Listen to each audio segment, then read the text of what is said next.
pull Ashton Henderson here. Let's do that again. Good afternoon. Good afternoon. All right, so we hopefully just had lunch. How many people are coming in from lunch? Awesome. So I'm sure you're super excited here to learn about data-driven analysis and assessment right after lunch. So we're going to try to make this as exciting and high impact as possible. So we're going to start out, we're going to give a hashtag to this session. So Dr. Lisa Rubin to my left is going to help us out with that. So Lisa, what is our hashtag for this session? The hashtag is assess to impress. Assess to impress, lowercase, or whatever you want to do. Okay, so as we go into this, we're going to start out with some introductions to give you some context as to why the three of us came together and where this presentation really derived from. So my name's Christina Navarro. I currently identify as a scholar practitioner. And what that means currently in my role at the University of Wisconsin-Whitewater is I work between a faculty, 50% of faculty appointment as a tenure track faculty member, and also as a 50% associate athletic director. So as several of you know, at Division I, that's not as commonplace. At Division II and III, it's more common to wear multiple hats. So with the scholar practitioner mentality, that's really where the three of us came together to think about data-driven practice that brings together the campus faculty side with athletics on the ground, boots on the ground type topics. And I also, I'm Dr. Lisa Rubin. I also consider myself a scholar practitioner. I started off in the field as an athletic advisor and life skills coordinator, and then transitioned to become a faculty member. So I kind of look at myself as doing things that improve practice, but I was a former research chair for N4A, and I want practitioners to be able to do some of the same work without feeling like they have to get another degree to do it. I think I want to stand. I'm Marissa Nichols. I'm the Director of Leadership and Career Development at Boston University. And I identify as a practitioner-scholar, so just the reverse in that my primary role is to be an administrator or practitioner in athletics, similar to many of us here. I also have the scholar identity in that my research looks at personal development characteristics that we can teach and implement with students and that relationship to performance. And on the other hand, as Dr. Rubin said, we want to stress today that a PhD is not needed to engage in assessment strategies. And so we can be a scholar if we are pulling best practices from the literature and we are engaging in some of these practices that we'll be sharing today. A little backstory, Dr. Rubin and I go way back to our UNLV days when I was an athlete and she was an academic advisor. She was my first life skills mentor, and she's become an amazing colleague and friend to me, someone that I admire greatly. We put this presentation together at the time when we were hearing back about sessions with N4A.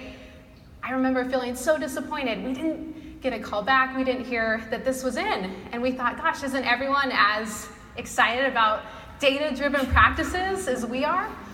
So sure enough, Felicia Martin called and said that we think this topic is so critical and an emerging area in our field that we're going to turn it into a general session.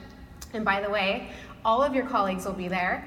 So here you are, and we're very excited to present this. And of course, with Kristina Navarro being such a rock star in this area and someone who I've learned so much from, I'm pretty much standing here with two of my role models, which is awesome.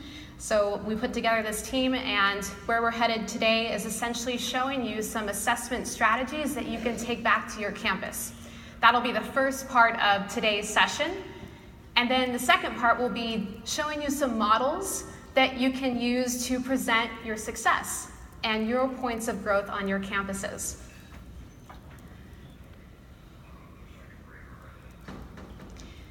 To get into the mindset a little bit, we heard about growth mindset this morning. We'll touch on it a little bit today. We know that this is such a complex and robust area, so if we can try to think of it from how can we simplify these practices? How can we see ourselves as growing in this area and challenging ourselves to take on the identity of a data-driven practitioner? So if I were to ask, what are some things that get in the way for you of engaging with data-driven strategies? What would you say? Time, yes. Feel free to shout them out. Allergies. Staff, Staff, yes. So Absolutely. So resources, time. Confidence to know what I'm doing. Yes. Confidence to know what we're doing. And I can say that those are the same challenges that I share. And so in thinking about this work, we're going to try to help make it a little more palatable for all of us to take back to campus. And starting with our golden circle, why this is important, we know that if we can show, for example, that SAC engagement rates have increased over the last year, or that student learning has grown as a result of these new initiatives or programs, or coaches are more engaged in coming to more of their sessions that we build for them. This is progress. This also is helpful with buy-in, as we know, on our campuses. BU developed a brand new position that I had the opportunity to step into, and so I'm just finished my first year in the role. And I'm thinking about how I can show our athletic director, the donors who helped make the position possible, that what they invested in is progressing and is worthwhile. And so I'll show you how I approach that after this last year to show our growth and progress. Oftentimes, and you may have this experience too, you're collaborating across campus with faculty or staff who do a totally different role, and at the end, we're saying, thank you so much for your help and partnering and wanting to be a part of this, and they're always telling me, this is fun. This is the fun part of my job. And so recognizing that people want to be a part, and we know that, and even further, we know how valuable this is, and so how can we simply show the successes that we're having?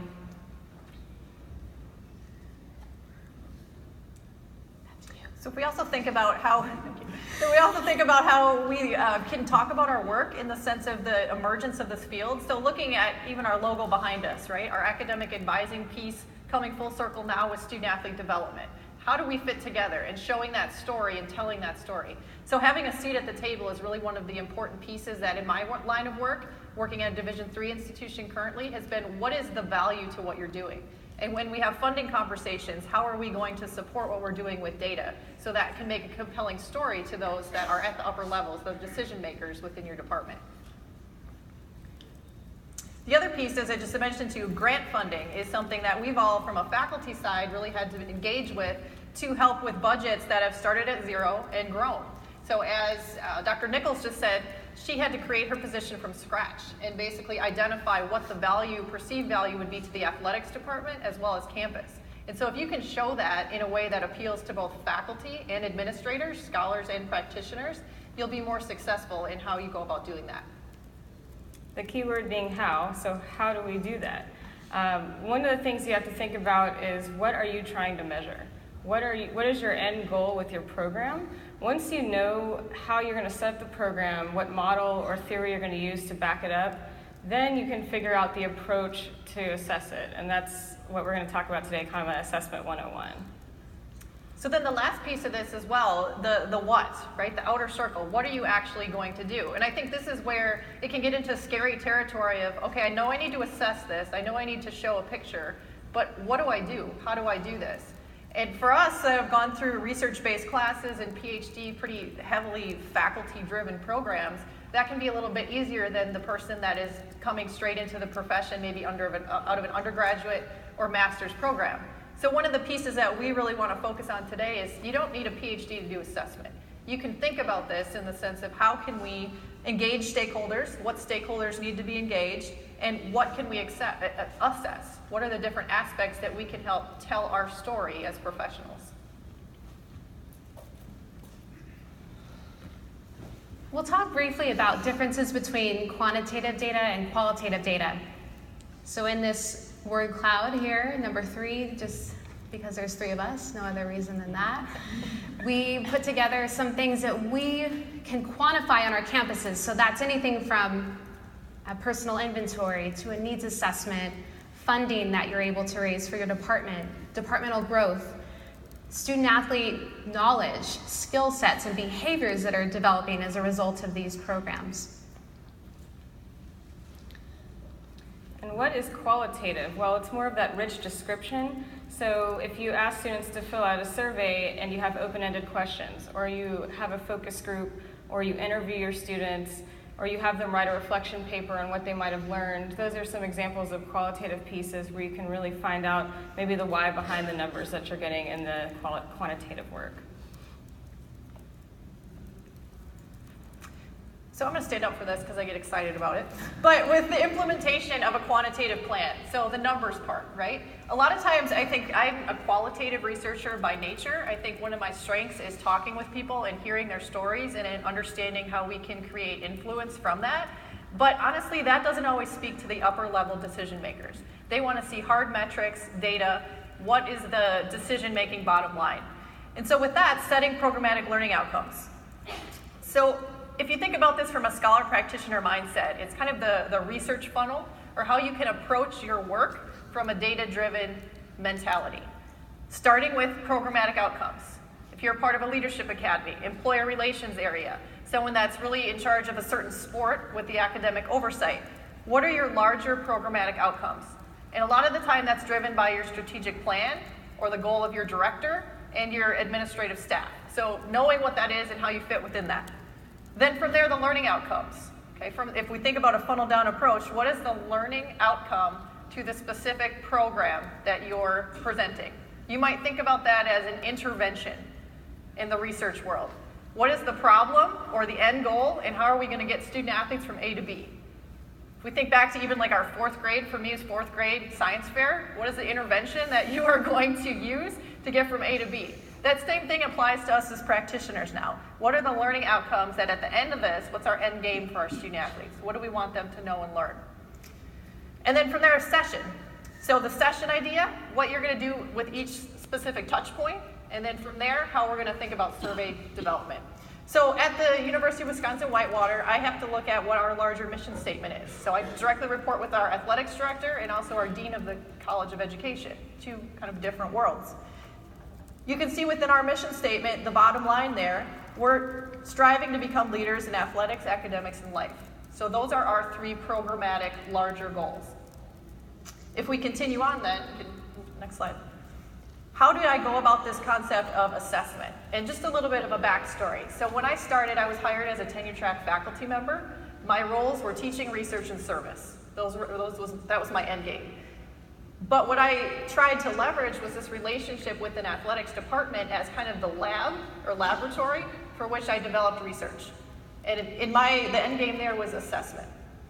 So when thinking about assessment, we're going to kind of work from, and this might look scary up here because there's a lot going on, but we're going to go from the right side over to the left side. I'm going to try to explain what this is. So we're going to give kind of a case study example here of our freshman transition program, the Rising Warhawks. Okay, for us, the mascot being the Warhawk, we're rising to become a leader within our department.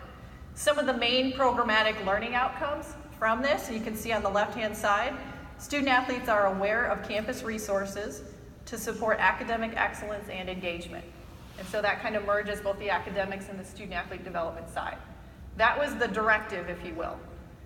Okay, so how am I going to show that our individuals, our freshman cohort, is moving from a point A to a point B? I'm going to do a survey. Do I go out and just blindly create questions for this survey? And I think that's where some of us get stuck, right? I'm going to create this survey and hope it kind of gets back to what the end goal was. So start to think about it more in that backwards mentality or that funnel down approach. What survey questions are going to best get at these learning outcomes? And it doesn't necessarily have to be every survey question is going to answer every larger programmatic goal.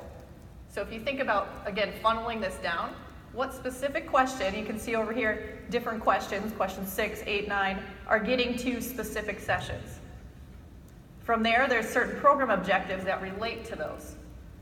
And the ideal thing here is they're moving towards a major learning outcome. So responses to survey questions, in the end, are going to talk to our major learning outcome 1. Let's go to the next slide. So an example of a second learning outcome. And so basically how we drilled this down with our staff, sat down and developed 3 major learning outcomes for our freshman transition program. The second one being student athletes are aware of identity theories and prepared to navigate multiple role identities. Within that, we developed program objectives. What are our sessions going to speak to? And so a lot of you in some capacity are already doing this. You're figuring out what your programmatic curriculum is, and then the next step would be, how are you showing that curriculum actually does something? Okay, so within the sessions, we have a credit-based model where it's an 8-session format. And within that, our survey questions, at the pre and post test of every session, we did a 1-year cohort model, where at the beginning of each of the 8 sessions, we would do a pre-test, and then at the end, we would do a post-test. And these aren't dissertation-length surveys. They're shorter surveys, but that each question is getting back to a larger program outcome. And then our final learning outcome here, student athletes are aware of strategies to maintain health and wellness as college students. So I think there's another session going on right now about mental health and wellness. So that's one of our key topic areas, right? Right now it's a big area in our profession across the entire department. Our program objectives, drilling that down, and then thinking about what sessions speak to those within our curriculum. And then again, the survey questions, how are they relating back? So it comes full circle in the sense that the survey is really derived from what the method to your madness was at the beginning.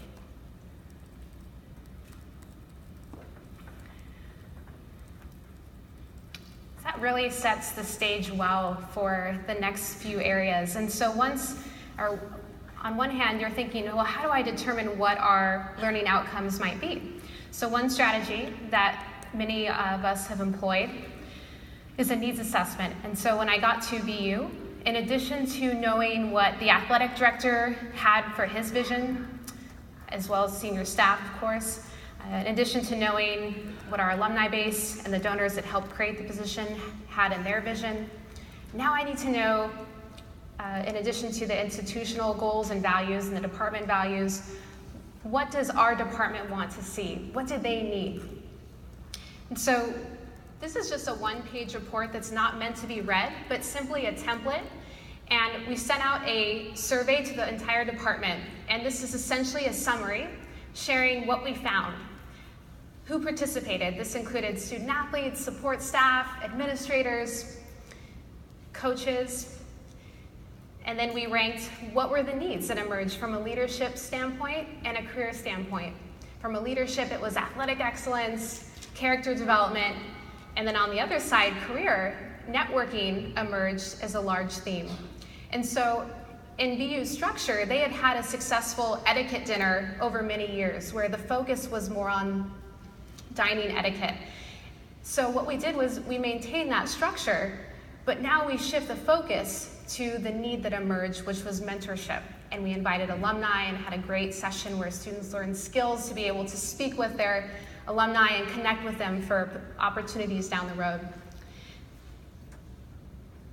Performance inquiries was simply my scholar background with wanting to understand what contributes to performance from a standpoint of characteristics that we can develop in students, so what gets in the way of them maximizing their ability.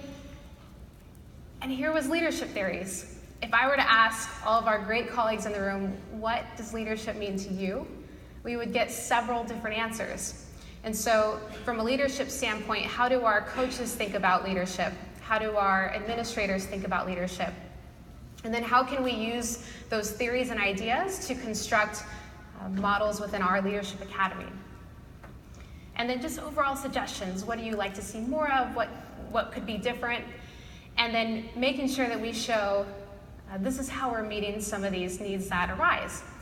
And also to note, this was a mixed methods approach in that we had the quantitative survey, and then I sat down with each coaching staff and took themes that emerged from there and included them in this report. So that was more of a qualitative approach. So everybody in this room is fitting under this slide right now because this is engagement at a national level. And one way we show that we add value is that if we engage in professional development related to our profession, and we also get ourselves out there representing our institution. So participating in a conference, presenting at a conference, submitting even and trying to get your work out there and networking and those sort of things are considered engagement activities that you can actually quantify and assess the value of those. You can also collaborate within or between conferences, and that's pretty easy to do because you're all here and you can find each other, but then if you leave, we've got that N4A collaborations Google sheet you can add yourself to. And then site visits. I know that some of you are always going to, not always, but often thinking about, who is doing something well, and I'm going to go visit that campus and kind of see what they're doing, maybe get a walkthrough and take some ideas back to my campus, and you can benchmark your progress towards maybe the top players in your conference in terms of their offerings or their resources that they have for student athletes, and kind of work towards those. And so then you have benchmarks, you can show progress, you can show value in that way. You can see student athletes engage at the conference and the national level and keep track of those things. So shout out to Old Dominion, as you sent students to the Career in Sports Forum at the NCAA, and there's a lot of other opportunities that you send your student athletes to that are leadership opportunities, if they're involved in SAC committees and those sort of things at a higher level. Those are things that you can track and say, this represents what our program is doing at setting up students for these types of opportunities. And then it's also within your institution and your department. So here you can see that you add value by engaging coaches. How many of them come to your, if you do a coach training or leadership program, how many are showing up? Are they applying what you've taught them, or what kinds of things you've engaged with them to do with their students and their teams? Who's coming to events that you put on? Are you inviting staff that are outside of student athlete development to come from your athletic department? And then also, program applications within the athletic department.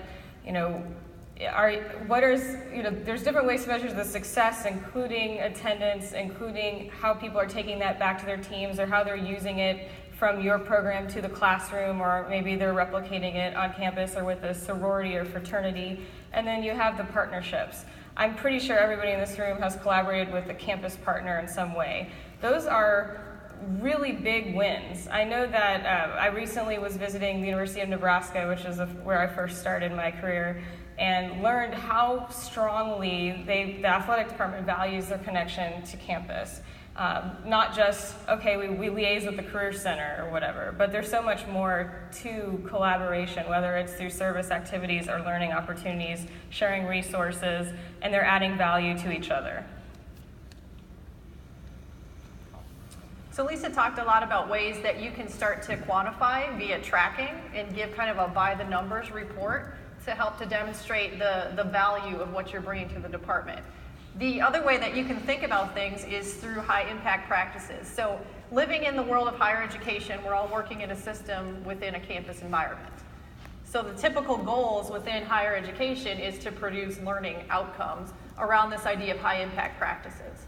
So what is a high impact practice? An example of that is doing something outside of the regular classroom environment, an internship, experiential learning, community-based learning. Anybody that engages in learning communities where individuals are taking classes together towards a common outcome or major. Also first-year classes. A lot of us in some realm or reason, we're working with campus to produce these outcomes. And so if you're able to couch your assessment or metrics or benchmarking in the larger campus conversation, you're going to be able to speak to a multiple group of stakeholders. And a lot of times those stakeholders control funding to your department.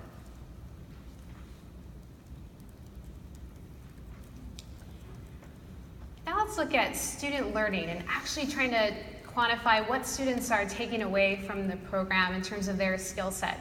And so this is also a very dynamic area, but to try to put it into a few different lenses for us, we'll think about it through assessing student knowledge, student skill, student values, so how they value and believe about certain things, and then their actual behaviors. We'll ask you at the end for a little help filling in a couple items. So if we were to look at student knowledge, and we have a session, and at the end of the session we ask, on a scale of 1 to 5, how did this seminar help you learn how to describe your core values? I would love to ask, how can we make this item even better? And again, feel free to shout it out. you be more specific? Bobby, do you want to give it a try? Yeah, maybe create like an open-ended or like a box where I can type in short answers as opposed to just ranking a number. Sure, and what would the short answer ask for, potentially?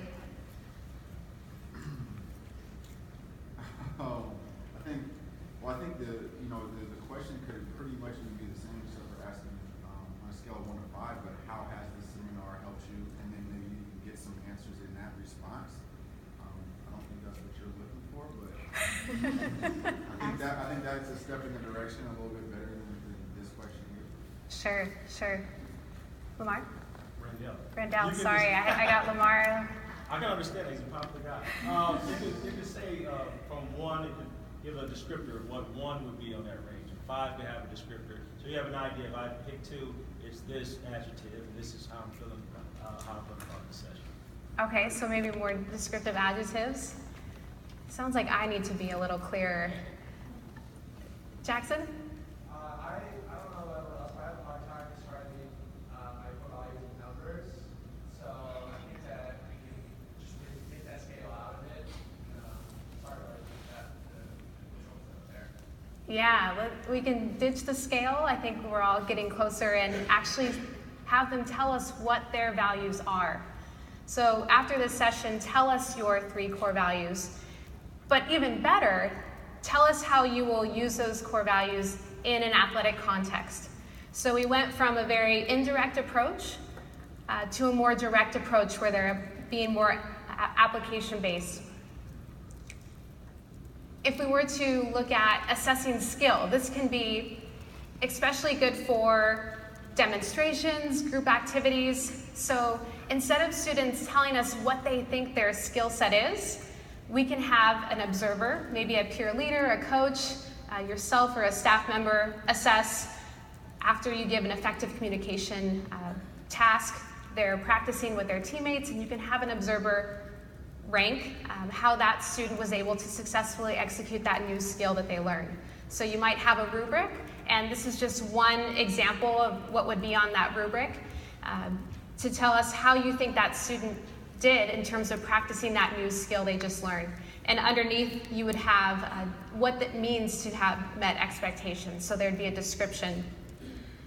Another example in our Leadership Academy, one of the things that we've identified as a core competency that we will roll out for this next year is self-awareness. We want our students to be even more aware of themselves and how this affects others. And I'm sure that this is not just a BU thing, this might be more of a national thing.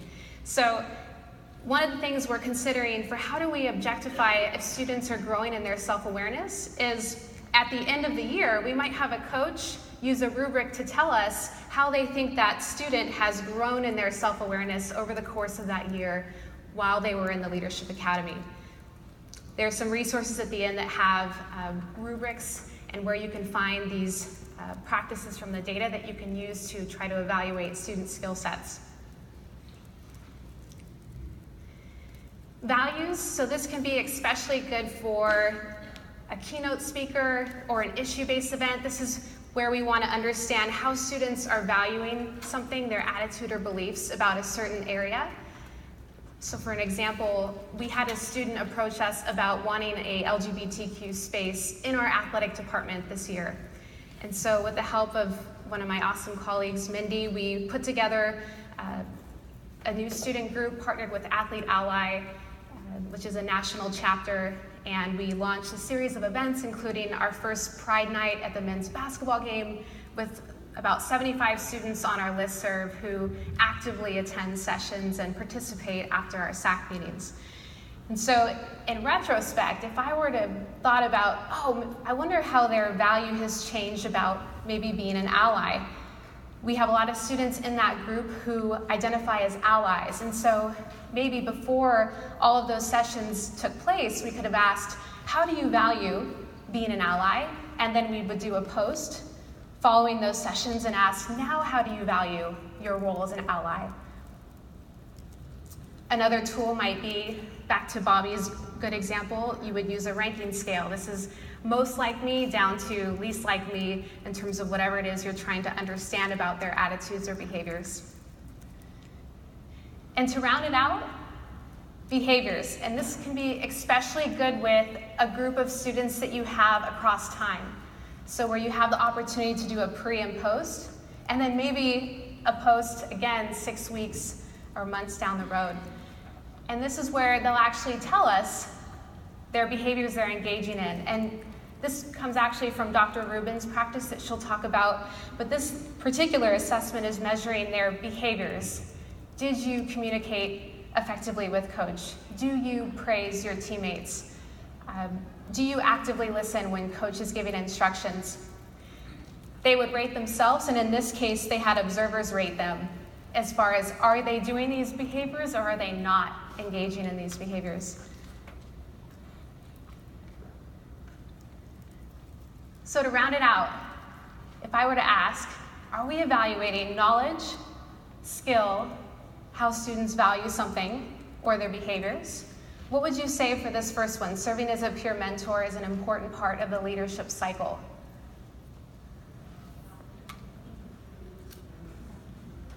I heard knowledge. Anyone else have a different answer? Values. Yes, and this can go multiple ways, but I know we don't have time to dig into the weeds. But in this case, we might be assessing how a student perceives their role as a peer mentor as important to the leadership cycle. How about this one? Engaged in 3 meetings with my peer mentee. Yes, awesome. Behaviors. Advise my peer mentee on different perspectives so the student feels they have skill. It could be perceived as knowledge as well, but in this case, we were thinking about you have the skill set to now provide different perspectives to your advisee. And then the final one, list 3 things I need to do to be an effective peer mentor and provide a timeline. Yes, knowledge. Thank you.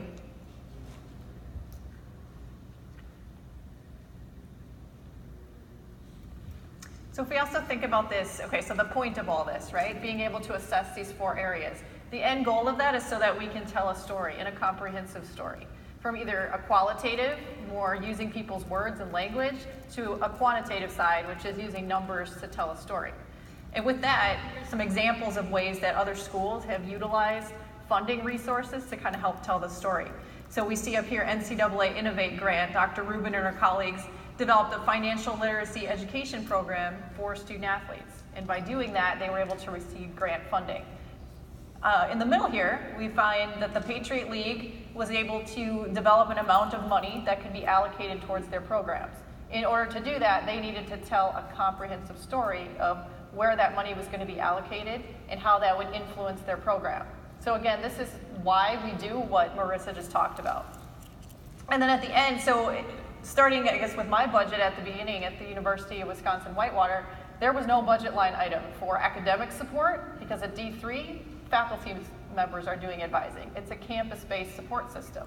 Same with leadership development. It was a campus entity. So if we wanted to bring things in-house to athletics, we needed to find money for this. And so grant funding was our opportunity. And with that, a grant funding proposal typically is going to ask for, what is your assessment plan?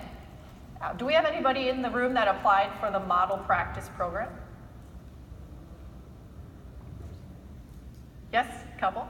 So the Model Practice within N4A as well, you'll notice there's an actual component of that. How are you assessing your program?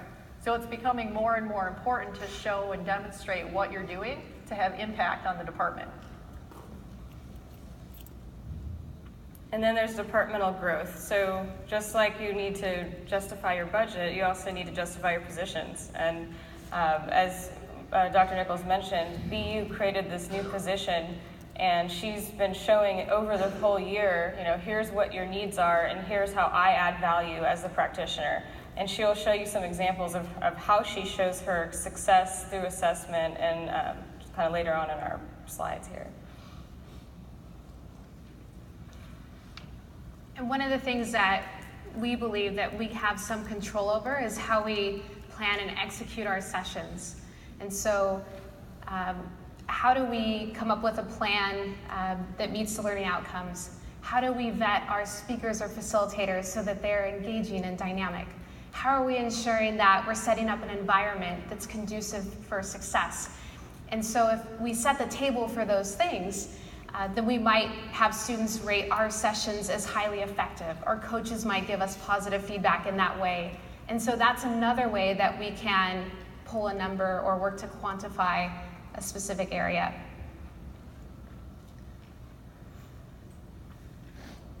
What is research? Well, you can find out more at the bottom about Scott and Ryan's presentation, Dr. Ryan's presentation tomorrow. They will demystify it for you. But really briefly, why is it different from assessment? It's not too different, but what's different about research is you have to ground it in a framework. And that's usually a conceptual model or a theoretical framework or more than one framework. So it takes a little digging around, reading some boring journals, but then when you find something that kind of guides you through your program and how you're going to look at it, that's where you can kind of add the research component in that makes it actually publishable to share outside of just at a conference, for example. So we have some examples of different types of research projects just to give you a snapshot of how you can take assessment a little further. So one example, at K-State, I partnered with athletics on our Leadership Academy, which was starting to pilot the year that I started. And working with the life skills coordinator and the sports psychology director who developed the curriculum, we wanted to find out, like, are our students developing leadership skills and knowledge and behaviors? How do we measure leadership development? And so we kind of look at it from a few different ways. One being the student leadership practices inventory that Marissa mentioned earlier, where we can see both what a student thinks, and this is a sample. The student sees himself in responding to the questions about their leadership skills and engagement with teammates in one way, but then it compares themselves to the responses of one coach and 4 teammates. So they can kind of compare where they are compared to how people perceive them as leaders, and that's a really powerful tool to kind of shock their system a little bit. Am I really taking this seriously, or am I applying what I'm learning, and that sort of thing. We also do interviews at the end of each year of the cohort. It's a 2-year cohort program, so we can have some more qualitative data as well to see what students are saying about what did they learn and how do they apply it, both on their team and perhaps outside of athletics as well. And our framework that we've been using is role theory, which looks at if people are developing leadership skills without a specific position. So for example, if I pick a student on a team that's not a team captain, are they still going to be seeing themselves as a leader and be seen as a leader by their teammates and coaches? So we want to share with you a bit of a case study. So each of you that work within an institution or a program, you can ground that in the idea of case study research. And so similar to what Dr. Rubin just talked about, how do you move the needle from I'm just assessing a program or evaluating a program to I want to create something that is publishable, presentable, or that can be considered a benchmark best practice. A lot of this is driven by an institutional review board or an IRB. And as faculty members, when we wear the faculty hat, to do research in order to start that process, you have to have approval from the university to make sure you're not psychologically damaging folks as you go throughout your research process. So that in mind, when I started out in my role at UW-Whitewater, it was I want to create a research agenda around assessment of a program. So I started out kind of with the end in mind. What are the learning outcomes of the program? How am I going to assess those? But then how am I going to ground it in a theory? Something that some nutty professor way long ago dreamed up and saw to be true as a phenomenon that I'm going to apply to my current setting. And so I like to think a lot of this about career construction and how do we move forward the conversation of selecting a major, how does that major align with what I want to do in life after sport, and then how does that alumni piece come back to support. So case study methodology, how we went about this is 2 different ways. Focus groups from a qualitative standpoint, and also the basic assessment survey methodology with Qualtrics, similar to a Survey Monkey. So this was a basic example, our demographics, go back one, that's okay. So looking at what are the basic demographics or entry-level information, this is what a survey printout would look like. And the point of this isn't for you to look and copy down the questions. We can all help you with that if you have questions on how to develop those. But basically, how are you going to streamline or systematically gather information? That's the point of this. And having permission to do so from campus, you're able to share that more outwardly with other schools, publish about it, and kind of make your program be a benchmark that other people can look to. Those are the type of things that help pull funding sources, both from campus, and in our case, we needed the chancellor to get on board with this to fund the organization and fund the project. Okay, we can go to the next slide. So understanding kind of the by the numbers, and that's where we started the conversation. I think a lot of us in assessment currently say, okay, we had X number of people attend this session, and we had this amount of coaches buy-in and support, and maybe we have some quotes from what was great and what was not so great. But the point of this is, how do you move to that next level, like that higher level conversation, right?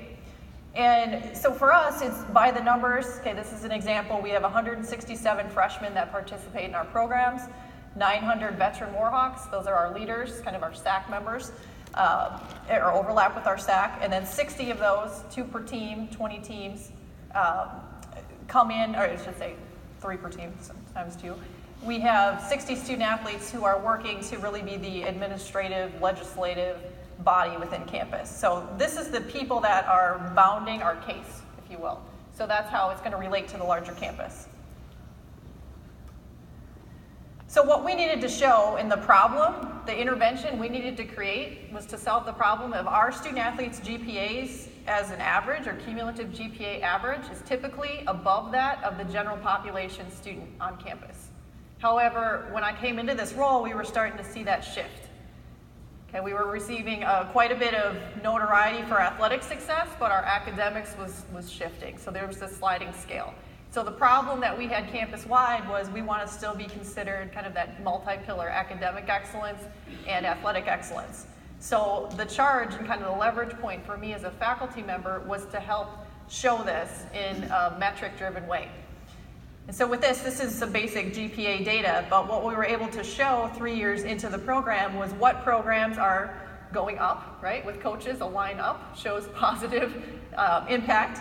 If we see something that's more stabilized, we can ask questions. This gives us some information to ask questions about, why are we flatlining here? How do we get that to do an upward trend? And then it opens the conversation from a metric standpoint to have more of those qualitative conversations. So similar aspect here, kind of taking it on a deeper dive with our male sport programs. You can see a majority of upward trends, but there's a few that are going down or flatlining. And so this gave me the teeth, if you will, to be able to ask larger conversations to the head coaches with those programs to say, what's going on? You know, what 2 of these programs weren't involved. They wanted nothing to do with the Leadership Academy. So it helped me from an academic standpoint and a leadership standpoint to say, there is an intervention that is perceivably working here. This is why. You can see the data. You should hop on board and at least start the conversation with us. Similar here as well with just our females, another way to look at the different programs. You can see some are making jumps. Now you can't attribute all of this to what you're doing, right? That's not the point of it, but you can just say there's upward trends with several of these programs.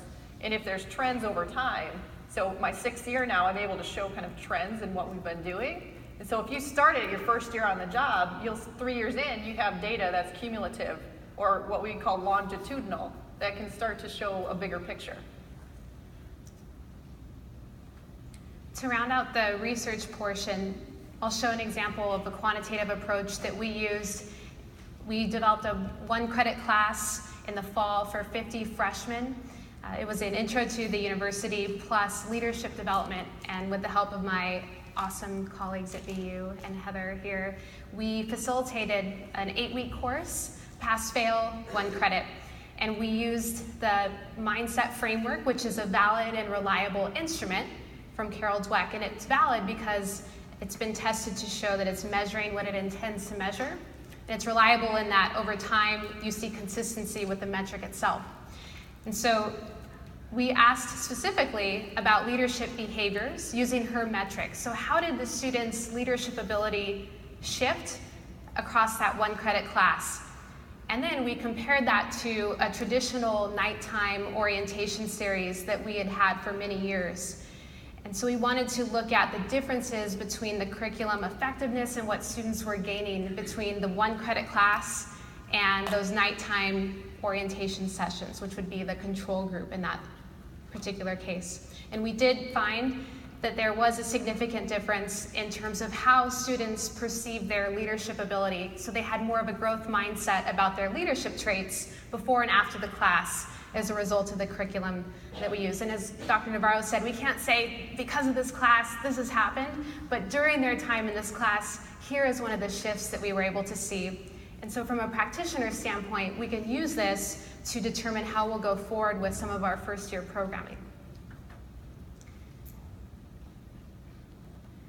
We wanted to finish off with making sure to show you some models, give you some tools to frame how we might show our successes across campus.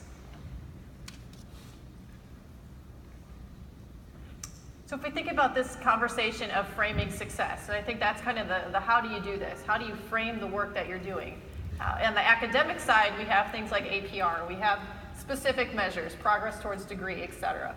It's a trend now with the student-athlete development profession that we need to assess, and we need to be more metrics-driven because that's kind of the world in which our ADs understand, right? So how can we frame this? What can we map to or support our work with? We can think about our institutional mission. We talked a little bit about that with trying to align with high-impact practices that campus is doing as a whole. We can think about how are we going to enhance, move forward, if I can speak, institutional effectiveness. So thinking about quality versus quantity. These things can show us where we're hitting the mark, what we're doing well, what's a good investment of our time and resources, and what we might need to retool. So as we think about the framing of this as well, we want to think about ways in which we can do it. So this kind of brings us full circle. Students may want to hear quotes. Okay, what did somebody on my team who went through this experience say about this? Because that gives the street cred to me to say I'm going to pay attention or listen to this lady talk about leadership because she's super pumped about it. The alumni side, we want to maybe demonstrate growth, right? How are we showing growth in the amount of jobs that we're seeing people placed into? Employers, people that we liaison with out in the corporate setting, some of us have boards of people that we're working with. They want to see numbers and skills, right? Metrics. And then the administration, they might want to see a whole variety of things. Very specifically, numbers are going to speak to people in leadership positions.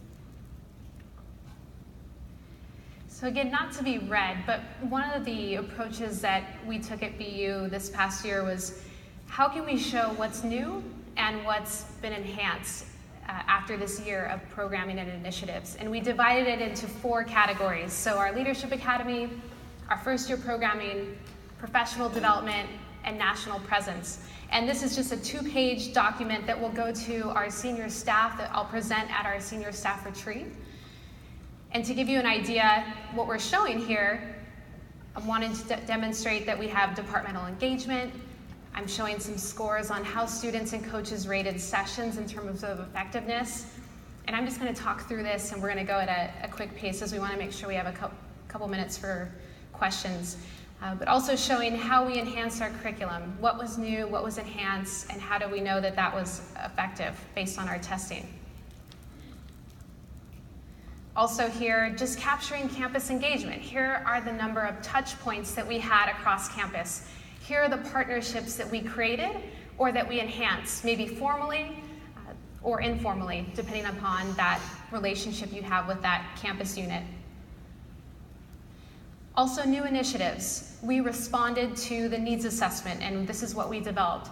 Or as a department, we decided that this was of value to us, and so here is the new initiative that we launched that ties back to why this is important to our department. Student learning. So here is a section that shows how many behavioral shifts were reported by students. Again, this is self-reported data, so there's that social desirability element where we might rank ourselves higher to look a certain way, but nonetheless, this is showing, these are the shifts that were reported as a result of these programs and initiatives. And then more engagement at the national level, including student involvement, high-impact practices, how many high-impact practices we engaged in this year, and funding sources that we were able to acquire, whether it was corporate sponsorships or from our league institution. And now, if I were to ask, I send this out, how many think that everyone's going to read this document? Probably not likely, even though it's only 2 pages. So, with the help of our marketing and communications department, they put together a little more palatable approach. So these are slides that will go out to our coaches or recruits, and we'll zoom through them, but they're essentially showing the same thing that we captured on that document. Here's what's new, here's what's enhanced.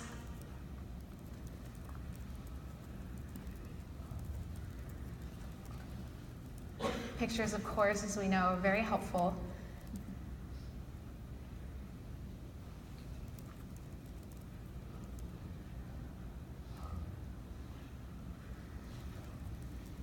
Oh, that skipped ahead.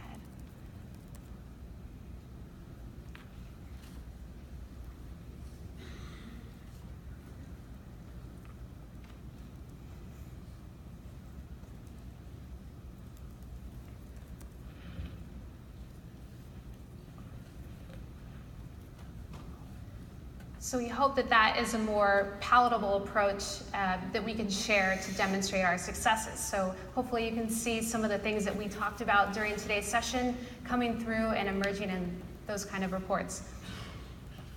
This might be a little much, but I do this after every session.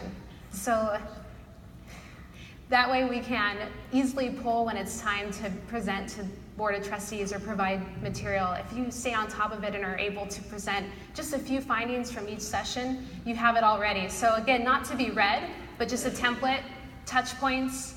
Here are the self-reported knowledge, value, and skill that students are demonstrating. In this case, we didn't do a pre-post. We did a retrospective pre-post in that they took the assessment at the end of the session and they thought back to how they perceived themselves before the session started. So that's another approach if you don't have the time to do the pre and post for a session. Overall effectiveness, what are the themes that emerged from the alumni and student perspective? And then just some quotes. What do the students like the most out of the session as well as alumni?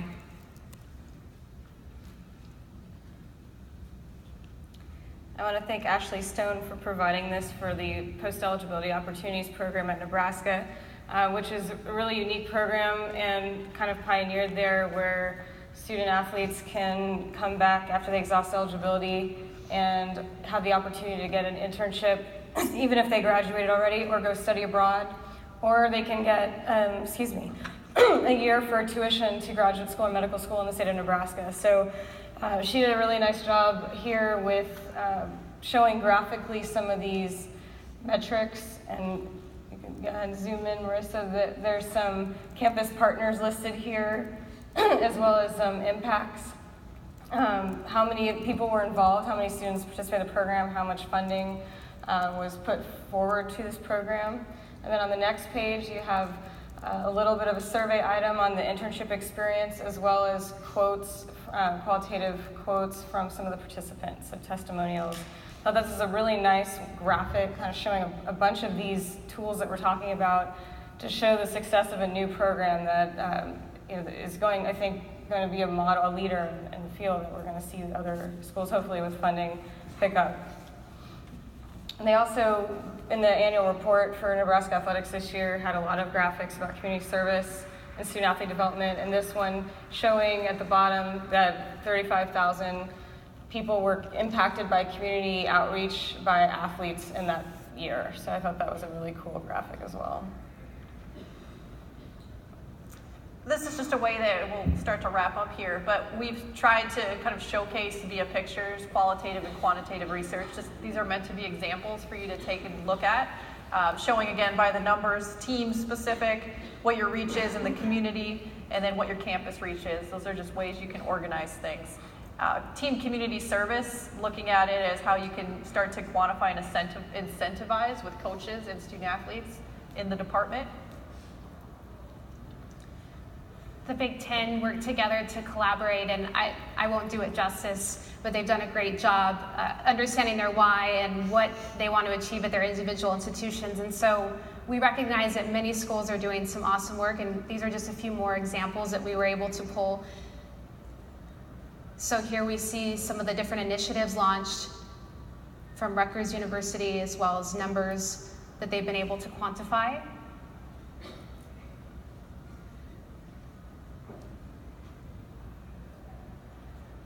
Who was involved is also a piece of this.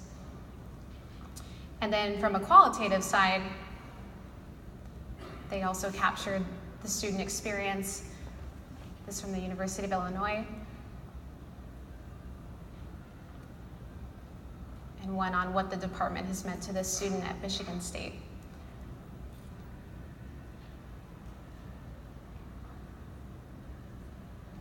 We also look at social media as a way to get out some of this information. So shout out to Mark Trumbo, who made this really cool graphic on Twitter recently talking about some of the successes and involvement of Syracuse's program. And then I don't know if Bubba's here, but he, when he was the SAC president for Division II, putting out messages of student leadership on YouTube and other video clips, those sort of things that you can share with the public, and which will eventually also reach alumni and trustees in those sort of groups. And then also, there's various avenues to get the word out. So you can use like the marketing team at BU put together those slides. You can use your marketing and your sports information, graphic design gurus to put forth some of these items.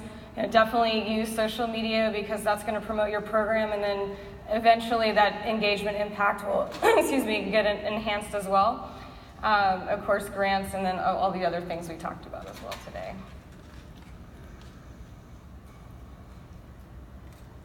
So we just wanted to round out with thinking about, again, trying to simplify it a bit, going back to what does the department want and need, maybe even getting the key players in the room and thinking about what are our success metrics for our institution, and using that to map your learning outcomes that Dr. Navarro showed, and then planning everything around that. So we want to encourage, remembering that this is an arduous process. Think about small steps, and any growth that you have in this area is growth and success.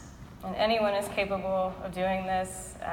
You can figure it out. It may take a collaborative effort with some people in your unit, but if you want to do something to show the value of what you're putting forth for your students, it's definitely something you can do.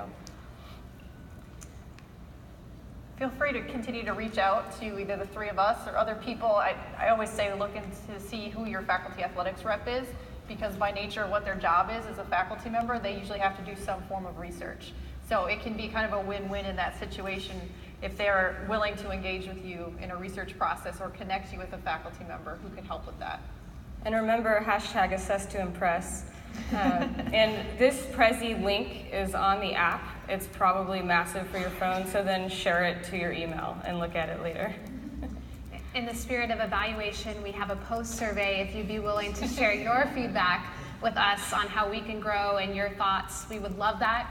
Thank you for staying a few extra minutes with us, and I think we're all willing to stick around and answer any individual questions that you might have. So thank you very much. Thank you. Thank you. Thank you very much, ladies, very much. We're right on schedule. I know people are going to start hitting the next one, and the next presenters are going to come as well. If you guys do have questions, you want to chat, come on up to the side here.